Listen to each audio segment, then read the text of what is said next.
can you please just stop and talk to me for once? I'm not doing this right now. You never do this. You never do this with me. I don't need to sit down here to spiral with you to prove that I care. I know how to handle this. I'm going to go for a drive. Handle? How? By talking to our phone instead of me? At least I don't need to feel like this. This couple, what we see, what do you see? I don't see someone trying to take a moment, a breather to downregulate and come back to resolve the conflict. Based on what this partner is sharing, I see that it's a habitual way of handling it by themselves to self-regulate and to brush through, and without naming this feeling they have in the end, so their partner can be there to share this experience, understand who they are, and co-regulate together. Welcome back to the Happiness Games podcast. My name is Yi Zhao Martins. I'm a licensed marriage family therapist in the state of California, and my specialty is somatic couples work. So today we're looking at a phenomenon that a lot of us are familiar with. Is we do not only talk to AI assistants for task-related problems. We start to share our internal world, our relationship challenges to get emotional support from AI companions. So if you've been following the podcast, you've seen a couple episodes about AI, our relationship with AI. Last week, we talked about the anxious part of us, someone who is more anxiously attached, how they use AI assistant and how AI can meet their needs and cannot strengthen some of the needed capacity they would like to strengthen. And this week, we're going to look at, you probably guessed it, a more avoidant attachment, people who are leaning more on the spectrum of avoidant attachment. So you can probably see from this at the beginning of our role play, this partner is habitually handling stress and this feeling that they notice that's uncomfortable for them by themselves, instead of facing their partner, and two human beings, two nervous systems sit together to co-regulate and figure this out and to address the rupture and to repair it. So where does AI come in play? This partner indicated they will be taking a drive, maybe using the phone, maybe using tablet and gadgets to process information and feelings for them, while their partner is being on the side, not knowing what's happening quite yet. We don't know if they're going to come back, have a nice repair about this. I happen to listen to the podcast, the New York Times love stories. I forgot. Modern Love is the podcast, and there's a woman, a podcaster, sharing how she is well resourced in her life. She has a loving, supportive partner. She has friends. She has satisfying, fulfilling job. So she was very critical towards AI's role in relationship with human as for emotional support. But when she suddenly lost both her parents, she was not able to take in the human support from her friends and for the kind people offering all kind of loving support.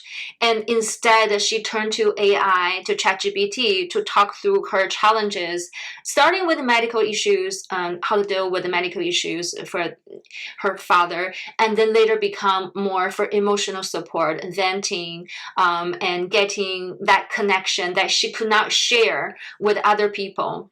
So let's take a look at what's that about. Someone seems to be very well-resourced and secure and knowing how to draw support from human beings, from their community, and really, in her words, it's almost relied on AI for quite a long time before she trained herself back to interact, having a reciprocal relationship with her human support, human communities. So today we're still going to look at from three perspective, as you're familiar with my podcast. We'll take a look at from the predictive brain theory, and then we're going to look deeply into the parts that make us more gravitating towards AI for emotional support. If you're leaning more on avoidant attached spectrum, or maybe you have a part of you that is more avoidantly attached. And I will tell you more what I mean by being avoidantly attached. Then we're gonna always have some guidance and tips for you in romantic relationships, struggling with this issue, and there's a standalone meditation in the end. So let's start. So as human beings, we have a very long period of time developmentally that we rely on an attached caregiver or more caregivers in order to survive compared to any other animals and even mammals. Well, our caregiver not just providing food and shelter, education, medical care to meet our physical needs. A human being needs a lot of emotional regulation, nervous system regulation from their caregivers. When they feel any discomfort in their body, either sometimes the bowel movement or hunger, a young child, their nervous system their brain doesn't have the concept quite yet. And they're learning what kind of sensation is hunger, what kind of sensation is I'm wet, what kind of sensation is I'm bored, I need some stimulation and emotional connection with my caregiver and with my environment.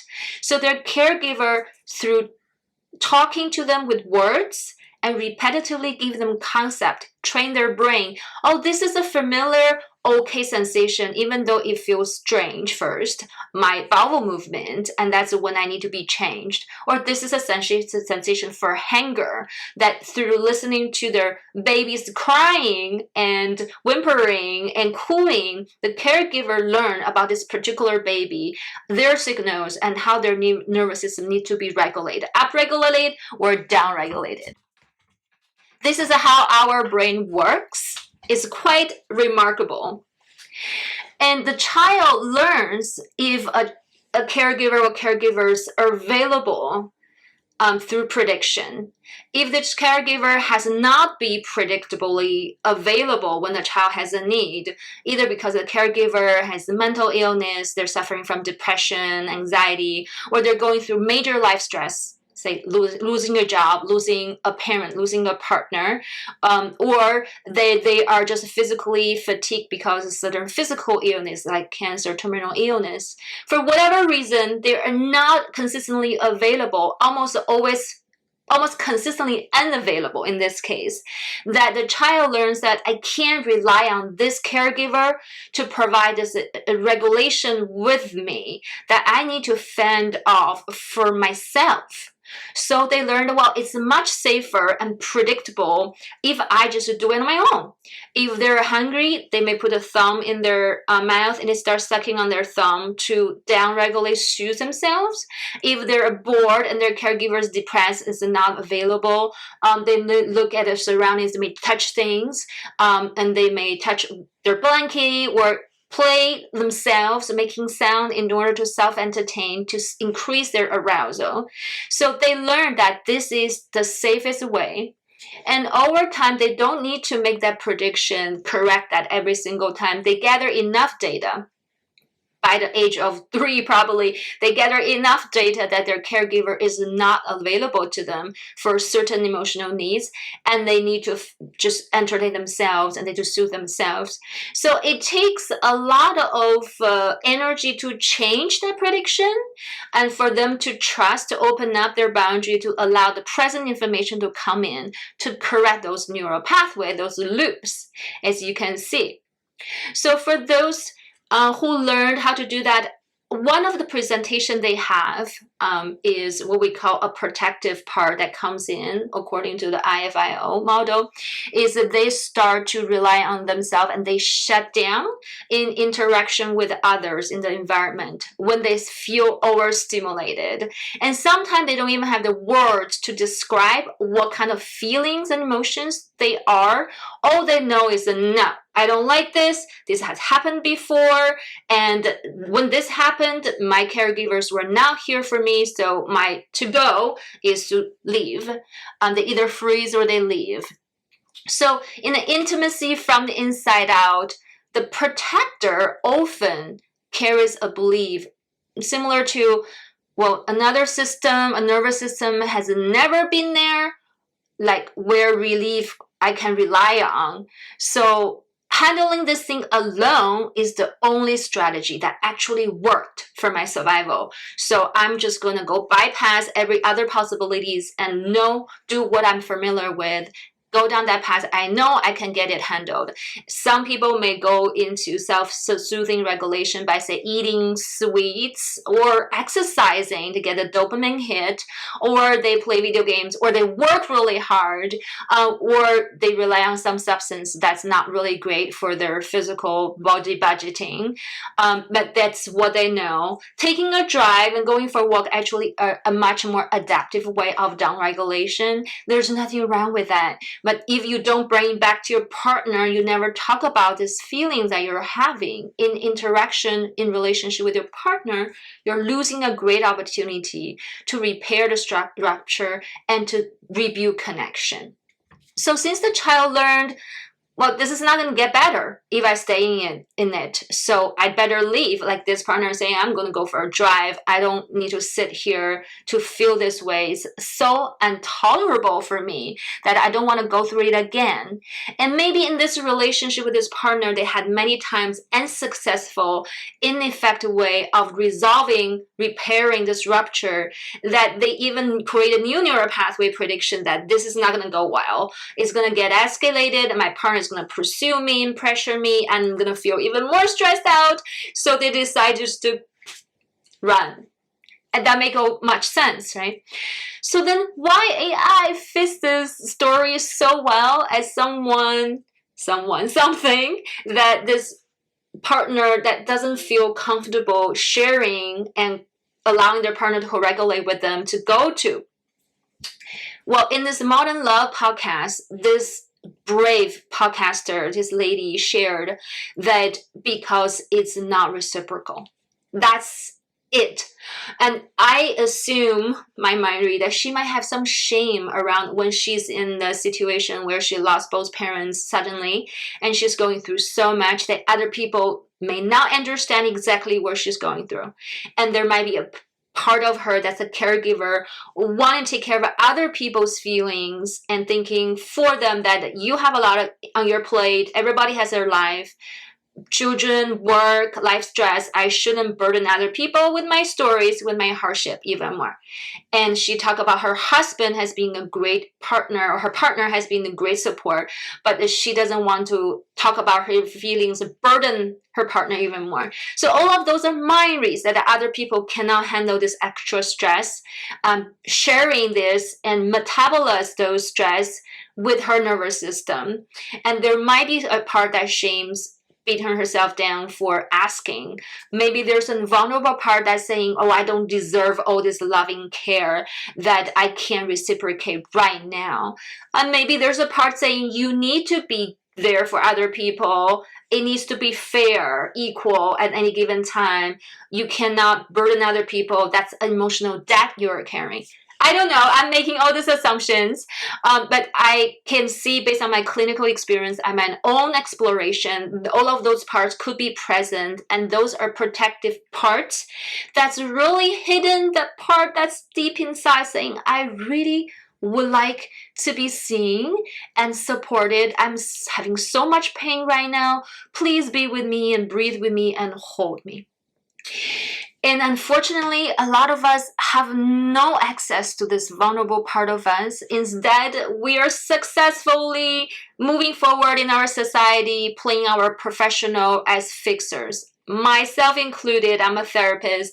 The fixer community, the fixer profession, I can list are the legal services, and the therapy services, spiritual services, coaching, and medical care. A lot of those are very intellectual, gifted and resourced, and can really connect from here, the head, intellect, and the body sometimes.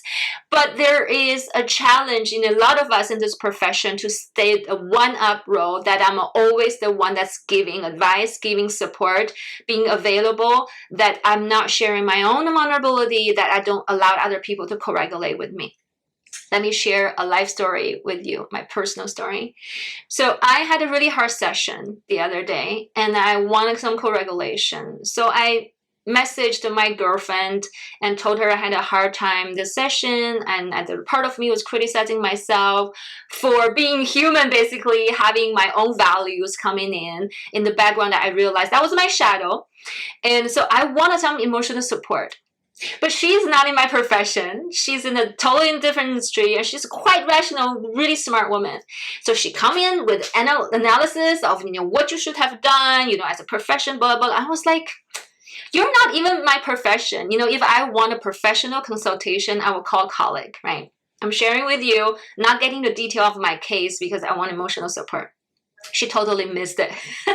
So I was really frustrated with her. And part of me, the avoidant part, showed up saying, she said, I know what you're talking about. Just let it go. Next time, just keep it cool for a couple of days. Next time, pick up the thread by talking about something the two of you share in common, like Zumba, wellness, health, healthy living, right? There are many things you share in common. Just drop it, right? She's not there. But then the other part of me is saying, well, I want to have an experiment. I want to test. So I gave her some feedback. I said, you know what, I'm frustrated with you.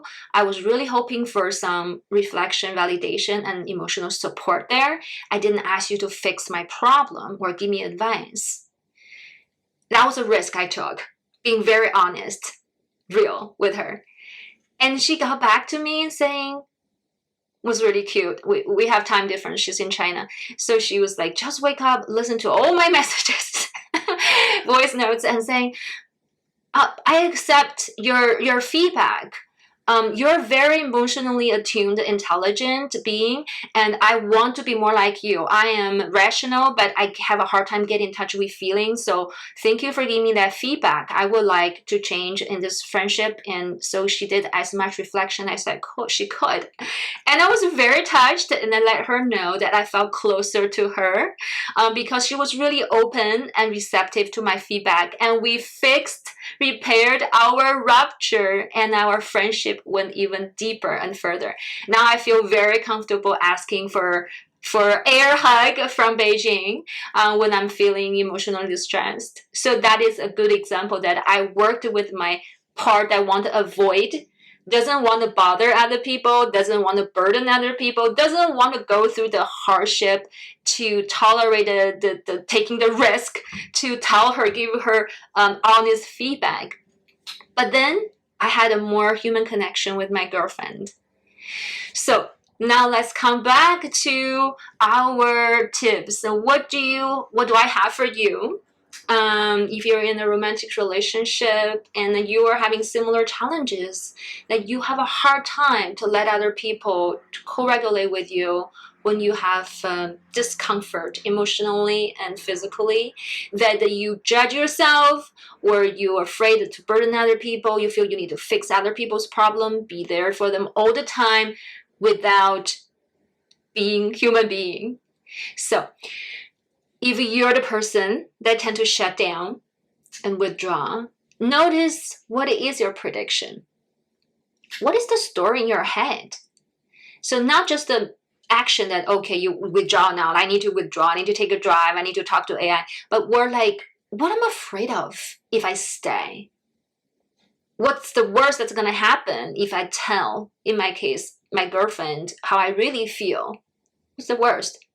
In my case, the worst is she's upset and then she stopped wanting to be friends with me. Well, then there's the answer, right? So what is your story? What is going on in your head? The prediction that you keep repeating, that I can't reach out, I can't let people know my vulnerability, I can't allow other people to regulate with me. So if you're the partner, that your partner is the one that withdraws, like this one, and maybe start to notice the difference between them being absent emotionally and physically and energetically versus they're rejecting you. So even now you hear this episode, you know the story, they have a lot of things going on in their head. It's nothing personal. It's not a personal rejection to you, but more they have something to work through themselves so they can open up and connect with you. And third is, well, we will have a lot of protectors, like myself, I just share with you my protector. So instead of saying, hey, you need to leave, I don't want you, get out of here, I'm done with you, that's not helpful in my understanding and experience. So it's good just to say, hey, can you give me 10 minutes? Just stand back a little bit, give me some space, give me some room.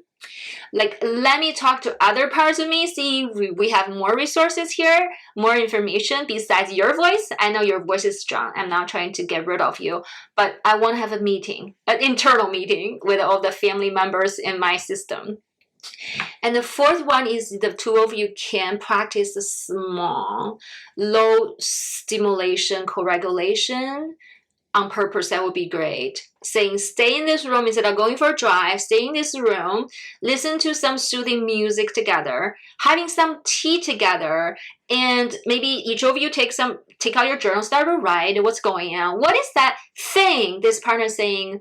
Like this, what is this? What are you feeling this moment? If you don't have any big emotion words, maybe describe your heart rate, your breath, and the tension in your body, the heat, the temperature, all those interoceptive information that you can document as much as possible. That will be very helpful for each of you. So are you ready for our meditation?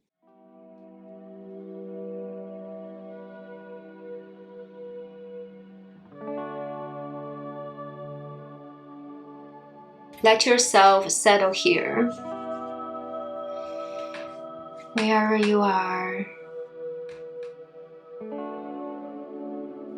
Is there a part of you that's very good at handling things alone? I know I do. So competent, fast, efficient, always a step ahead of needing anyone. So let that part know it's welcome here.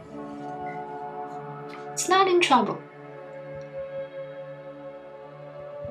This part learned its job a long time ago, probably for a good reason. It kept you steady when steadiness wasn't coming from anywhere else. So that part mattered.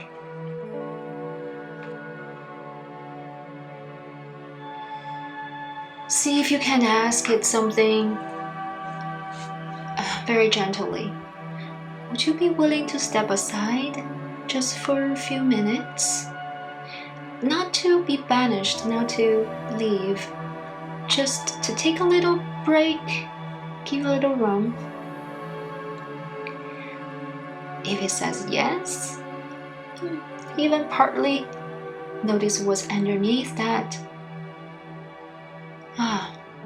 There might be a younger part there, one that got through something very hard, mostly alone.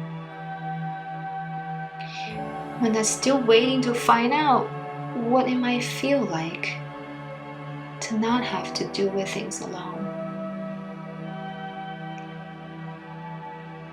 And you don't need to fix that part either today. You only have to let it know, I see you, you're there. Hi. And take a moment to feel your breath and letting the other part come back, the part that's efficient, the manager. Say thank you for taking a moment to give me a little bit space today so I can see other parts of me. We're gonna to have this kind of family meeting regularly to check in.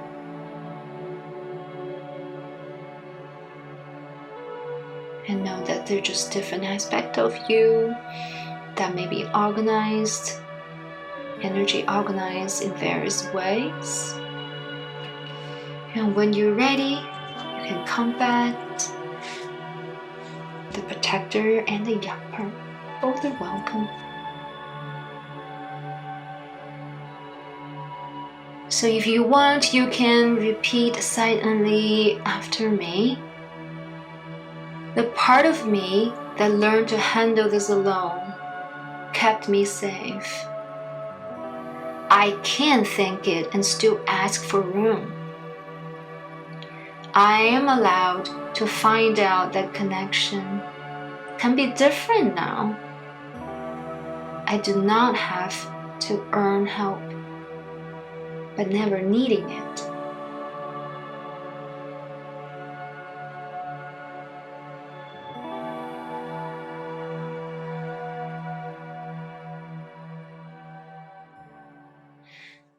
Thank you for viewing.